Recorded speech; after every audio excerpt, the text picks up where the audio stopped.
it's a very interesting space.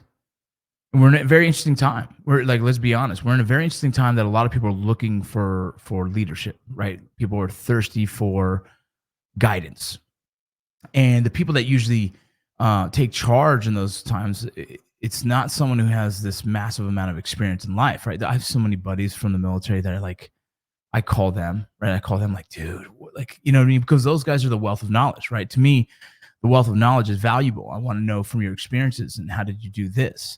And a part of that is also learning on your own, right? Like falling flat on your face and figuring it out, right? Like doing the work. And even that means is going through hardship, like facing hardship straight on and then continuing to move forward. And so for me, I'm like, man, I can't sit here and watch these guys do this life coaching when I know their backgrounds, and I'm like, I don't find their background to be that challenging in a sense where like they've gained all this experience, right? Back in the day, we would go to the native culture used to go to the wise men, right? The old medicine men, or the old men of the tribe who had a wealth of knowledge through experience, through hardships.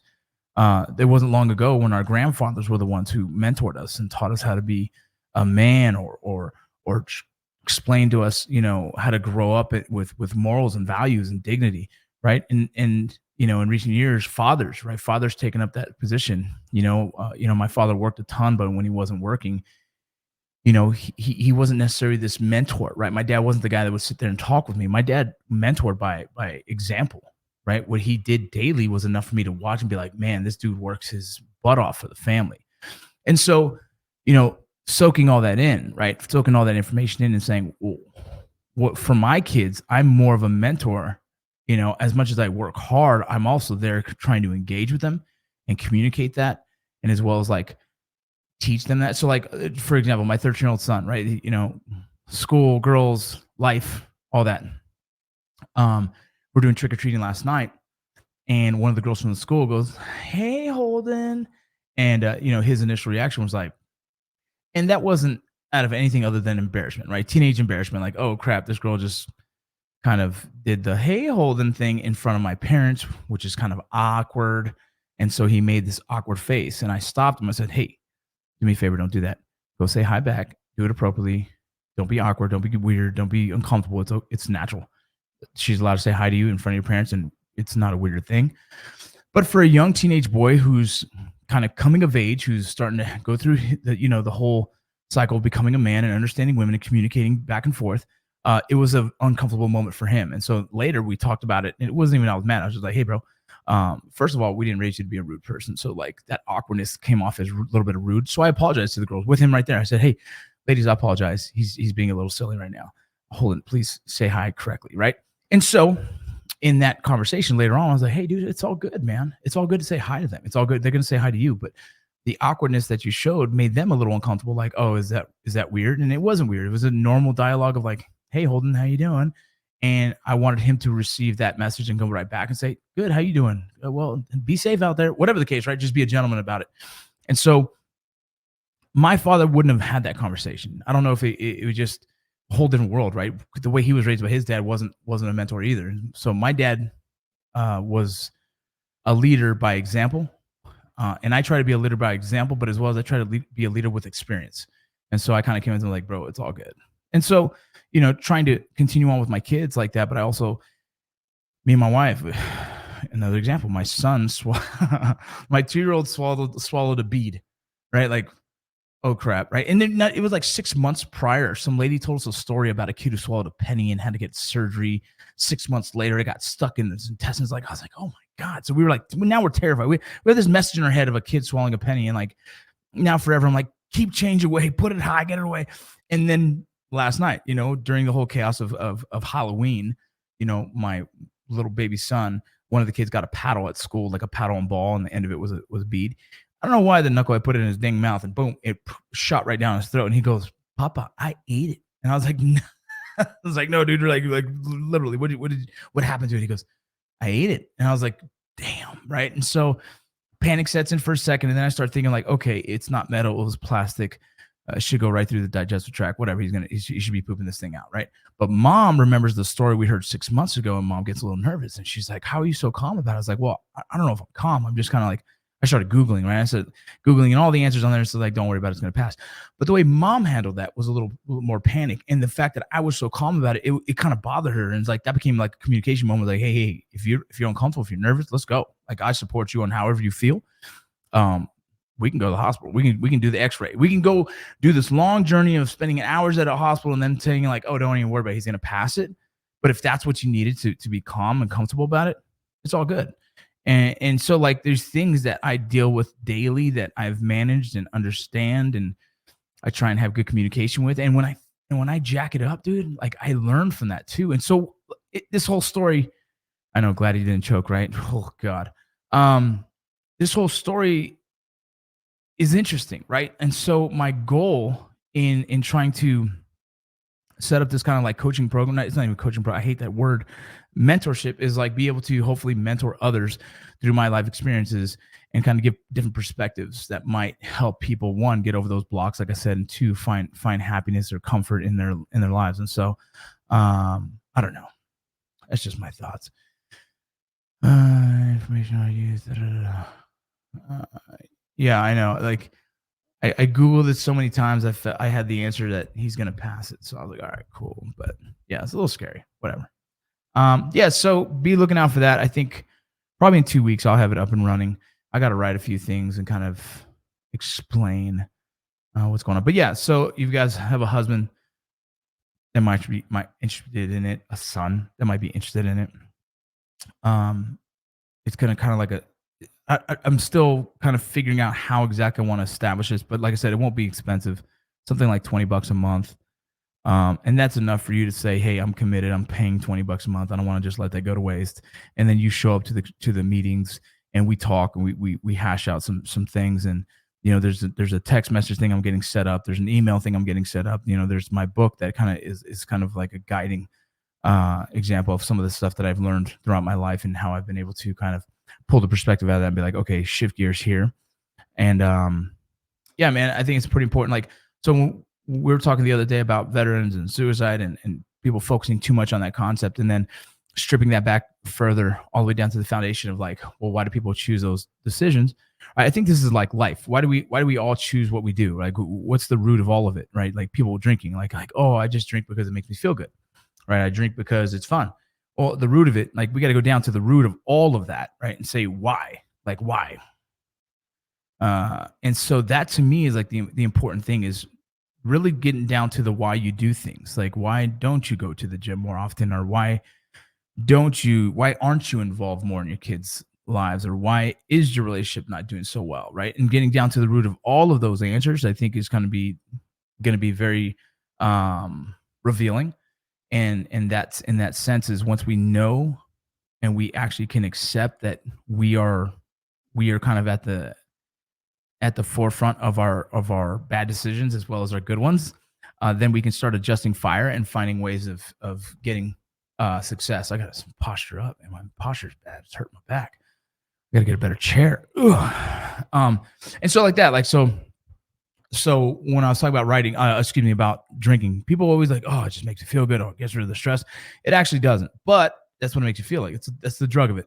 And so that's why a lot of people like they love to drink, and they've been taught to drink, and they've been manipulated thinking like this is the way, and they will never change their mind on that until something dramatic happens.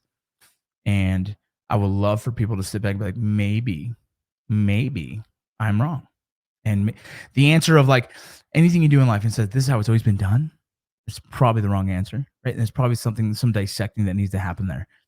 And so that's just my opinion on that. And that's good. That can go for everything. That doesn't just go for drinking. That goes for relationships. If you have a bad relationship over and over and over again, well, like it's that same cycle. Like someone's making bad choices, right? Financially, if you're always in a bad place financially, well, there's somewhere there that's messed up, right? If you haven't found a career field that you're happy with there's something there. So dissecting all of that, right? Parenting, like I have grown as a parent from my 20-year-old who's in college right now to a 1-year-old is my youngest, and that is 20-year gap of parenting and experience that like Oh, I've completely screwed things up and I've completely adjusted fire on a lot of things. And there's some things that I hold strong. I still from day one till now, from this is a good example. From day one, my 20-year-old to my 1-year-old, I will always expect manners. Always. There's nothing changed. Like life perspective, hardships, everything in the root of it all. Okay, at least this is right. Have manners, right? And so my oldest daughter will still say yes, sir, yes, ma'am. It's just something that we've ingrained because I find that to be a very fundamental, important value that will continue to help them throughout life, through job interviews, through whatever the case. But having this position of like, I will show you respect until you don't deserve that respect. Now, there's other things like discipline. How I discipline kids has completely changed from 20 years ago. Like 20 years ago, it was cool to just spank kids, right? It was like, yeah, you straighten them out. Now, it's this really intricate space of, I think my kids know that I could take it to that level. I just haven't, right? I can't say that there isn't there's probably a situation that would escalate to that. Like if my son ever put hands on my wife, I'd probably put hands on him in a controlled manner, de-escalate the situation. My point is they know that there's probably a moment that it can, but I don't raise them like that anymore because I was wrong. I was a damn kid raising a kid, and I thought this is how you do it. So as I said, I've evolved as a man. I've evolved as a father. I've evolved as a husband.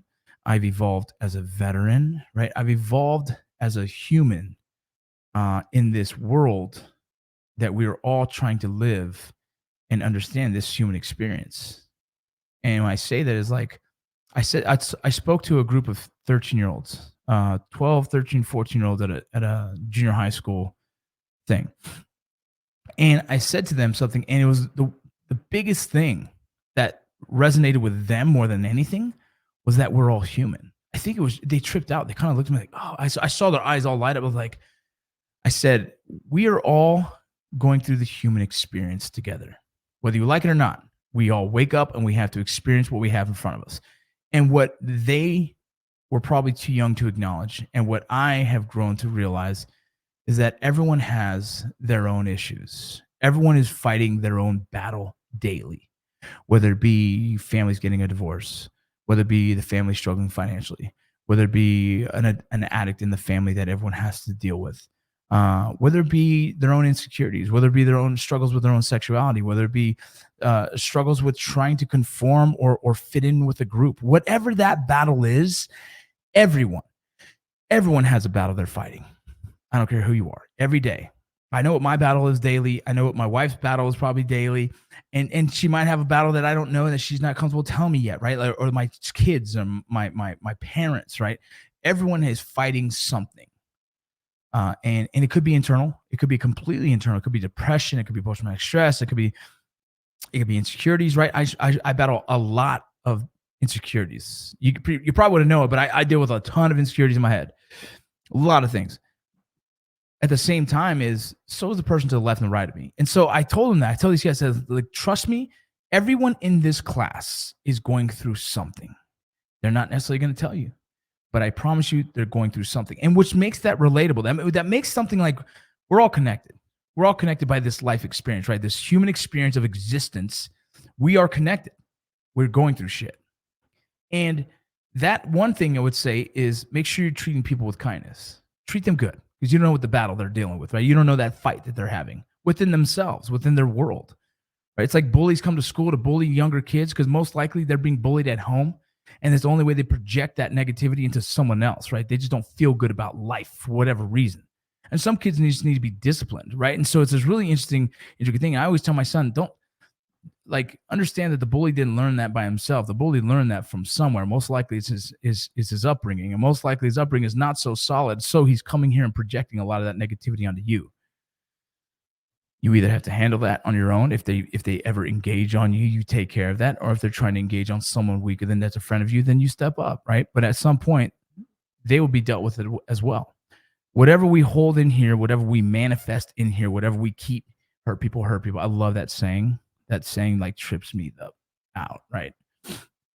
And so my point is that like be good to people, but as well as knowing that we're all struggling with something, let's not project that struggle onto other people, right? Let's not be violent to others because you're violent within yourself. Like, let's not hold this animosity and this anger inside so much that you're projecting that onto your kids, onto your significant other, onto the people on social media, whatever it is.